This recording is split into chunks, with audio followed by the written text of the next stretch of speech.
السلام علیکم ورحمۃ اللہ وبرکاتہ۔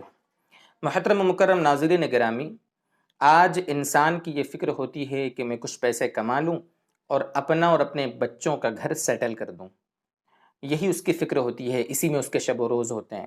آپ نے سنا ہوگا کہ بڑی عمر کے جو لوگ ہوتے ہیں، 50 سال 55 سال عمر ہو گئی، انہوں نے اپنے بچوں کی شادیاں کر دیں تو وہ کہتے ہیں کہ بھئی میرے اوپر ذمہ داریاں تھیں بچوں کی، میں نے سب ختم کر دی، یعنی ساری ذمہ داریاں نبھا دی، اب میں ذرا سکون کی سانس لے رہا ہوں۔ آپ نے دیکھا ہوگا بہت سے لوگ اپنے بچوں کے لیے الگ پلاٹس ہیں، اپنے بچوں کے الگ الگ مکانات، اس کی فکر میں اپنی زندگی پوری گزار دیتے ہیں۔ لیکن دوستو بزرگوں، بہت سے سمجھدار انسان وہ بھی ہوتے ہیں کہ جو اپنے بچوں کی دنیا کے ساتھ ساتھ دین کی بھی فکر کرتے ہیں اور اسی طریقے سے خود اپنی آخرت کی فکر کرتے ہیں۔ بہت سارے سمجھدار انسان ایسے بھی ہوتے ہیں۔ اس لیے بہت ضروری ہے اور سمجھداری کا تقاضا یہ ہے کہ انسان اس دنیا سے زیادہ اپنی آخرت کی فکر کرے۔ حدیث پاک میں بھی سمجھدار اسی کو کہا گیا ہے جو مرنے سے پہلے موت کی تیاری کر لے۔ کچھ ایسے اعمال ہیں جو انسان اپنی زندگی میں کر سکتا ہے، جس کا ثواب، جن اعمال کا ثواب اس کو آخرت میں ملے گا اور وہ قبر میں چلا جاوے گا اور اس کا اعمال کا یہاں پر اعمال نامہ جاری رہے گا، اعمال کا میٹر چلتا رہے گا۔ ایسے اس طرح کے کئی اعمال ہیں۔ میں آج آپ کے سامنے حدیث پاک کی روشنی میں 7 اعمال کر کے، یعنی 7 اعمال کا ذکر کرتا ہوں۔ 7 کام ایسے ہیں کہ انسان اگر ان 7 کاموں میں سے کوئی بھی ایک کام، 2 کام، 4 کام، جتنا ہو سکے، اور اگر اللہ طاقت دے تو سارے کام اگر کوئی کر کے جاوے تو وہ قبر میں چلا جاوے گا اور اس کا اعمال کا میٹر ادھر چلتا رہے گا۔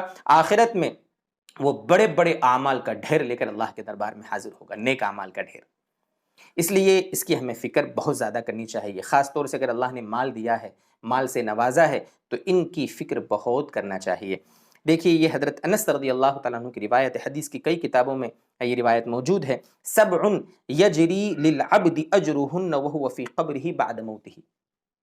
اللہ کے نبی صلی اللہ علیہ وسلم فرماتے ہیں کہ 7 کام ایسے ہیں کہ بندے کے لیے ان کا اجر چلتا رہتا ہے، جاری رہتا ہے، حالانکہ وہ اپنی قبر میں چلا جاتا ہے، مرنے کے بعد بھی اس کو ملتا رہتا ہے اجر۔ وہ 7 کام کون سے ہیں؟ سب سے پہلے من علم علما، یعنی کسی نے اگر کسی کو علم سکھایا۔ مکتب پڑھانے والے جو بیچارے حافظ صاحب ہوتے ہیں، مولانا صاحب ہوتے ہیں، مدرسوں میں پڑھانے والے علماء کرام، مفتیان کرام ہوتے ہیں، کوئی حدیث پڑھا رہا ہے، کوئی قرآن پڑھا رہا ہے، کوئی نورانی قاعدہ پڑھا رہا ہے، کوئی ناظرہ قرآن پڑھا رہا ہے، یہ جو کتابیں پڑھا رہے ہیں یہ دراصل ان کا آخرت کا ذخیرہ ہے بہت بڑا۔ اسی لیے تعلیم دین میں مصروف رہنے کو بہترین مشغلہ قرار دیا گیا ہے۔ آپ نے حدیث سنی ہوگی، خیرکم من تعلم القرآن وعلمہ، تم میں بہترین وہ ہے جو قرآن سیکھے اور سکھائے۔ تو کسی کو علم سکھانا، کسی کو دین سکھانا، قرآن سکھانا، یہ اتنا بڑا کام ہے کہ انسان چلا جاتا ہے قبر میں، جن کو اس نے سکھایا اور آگے انہوں نے جن کو سکھایا، سب اس کے عمل نامے میں جڑتا چلا جاتا ہے۔ دوسرا ہے او کرا نہرن، نہر جو ہوتی ہے وہ کسی نے کھدوا دی ہو، نہر جاری کرا دی ہو۔ یہ بڑے لیول کا کام ہے۔ یہ جو لیڈرز ہوتے ہیں یا اسلامی جو حاکم ہوتے ہیں، اللہ نے خوب پیسوں سے نوازا ہوتا ہے، وہ لوگ بالکل اس کو کرا سکتے ہیں۔ اور اگر اتنا بڑا کام کوئی نہ کرا سکے تو اللہ کے نبی نے تھوڑا نیچے اتر کر یہ بھی فرمایا، او حفر بئرن، یا کسی نے کہیں کنواں کھدوا دیا ہو۔ یہ جو نہر جاری کرا دی ہو یا کنواں کھدوا دیا ہو، دراصل اس میں بنیادی طور پر امت کی ایک بہت بڑی ضرورت جو ہے پانی کی، وہ پوری ہو رہی ہے، اور پانی کسی کو پلانا، پانی پہنچانا، پانی کا انتظام کرنا، یہ بہت بڑا ثواب کا کام ہے۔ لا علاج بیماریاں بڑی بڑی پانی کا ایسی جگہ میں انتظام کر دینا جہاں پانی لوگوں کو نہیں ملتا ہے، بڑی بڑی بیماریوں کا علاج ہے یہ، اور ثواب ہی ثواب ہے۔ کہیں پر کنواں کھدوا دیا، یا آج کل اس کی نئی جو شکل ہے ٹیوب ویل کہیں لگوا دیا، تو اس میں یہ فضیلت حاصل ہوگی۔ چوتھا کام ہے او غرس نخلا، کسی نے کھجور کا درخت لگا دیا۔ کھجور کا درخت بطور مثال کے ہے، ایسا لکھا ہے شارحین نے، علماء نے، کوئی بھی درخت ایسا جو یعنی لمبا چلنے والا ہوتا ہے، سینکڑوں سالوں تک جو درخت چلتے رہتے ہیں، ہر سال پھل دیتے رہتے ہیں، ایسے درخت کو اگر کوئی لگا دے تو وہ بھی ثواب جاریہ ہے۔ اس لیے درختوں کو لگانا بھی ہمارے نبی صلی اللہ علیہ وسلم کی ہدایت اور تعلیمات ہیں۔ آج کل لوگ پودا روپن اور یہ جو ابھیان چلاتے ہیں، ہمارے نبی صلی اللہ علیہ وسلم بہت پہلے اس کو لگا کر گئے ہیں اور یہ ابھیان چلا کر گئے ہیں۔ او بنا مسجدن، 5ویں چیز ہے، 5واں عمل ہے، مسجد کسی نے تعمیر کرا دی۔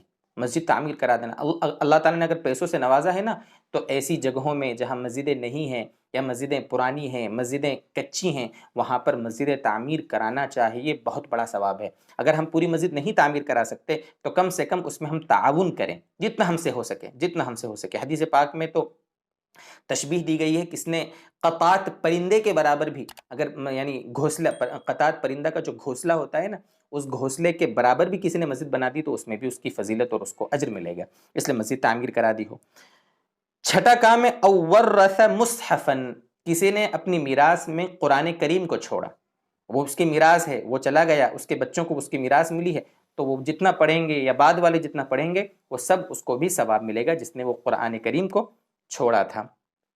اور ساتویں چیز ہے او ترک ولدا یستغفر له بعد موته، اس نے ایسی اولاد کو چھوڑا جو اس کے مرنے کے بعد اس کے لیے استغفار کرے۔ اگر اولاد کو ہم نیک بنائیں گے تو یقیناً وہ اپنے ماں باپ کے لیے استغفار کریں گے، اس لیے اپنے بچوں کو نیک بنانے کی بھی فکر کرنا ہے۔ یہ 7 کام وہ ہیں دوست بزرگوں جن کو کرنے کی ہمیں اپنی زندگی میں فکر کرنی چاہیے۔ کوئی نہیں ہے، آپ چلے جائیں گے، بچے تھوڑا رو دھو لیں گے، اس کے بعد پھر سب میراث کے چکر میں پڑھ کر کوئی نہیں کسی کو پہچانتا اور کوئی کسی کو ثواب نہیں پہنچاتا، وقتی ہوتا ہے بس جو بھی ہوتا ہے۔ اس لیے ہمیں اپنی آخرت کی فکر کرنا ہے، ہمیں۔ اللہ تعالی ہم سب کو اپنی آخرت کی فکر کی توفیق دے۔ وآخر دعوانا ان الحمد للہ رب العالمین۔